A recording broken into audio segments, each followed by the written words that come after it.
Hello and welcome back to the channel HardReset.Info, and today we will discuss, can you see who viewed your TikTok? So the answer is simple, yes, you can see who viewed your TikTok, and let me show you how to do it. Open TikTok on your device and then open your profile at the bottom side of your screen, and then in the top right corner you see this shoes icon.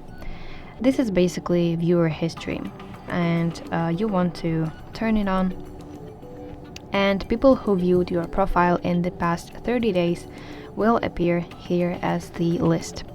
But here is a little note that only those people who have turned on this setting will be shown. And if you want to turn off this feature, you need to click this gear icon in the top right corner and move the slider to the left like this, and now you see that I have disabled this viewer history function. So that's it. I hope you find this video helpful, and if so, please leave a thumbs up and don't forget to subscribe to our channel. See you soon. Bye bye.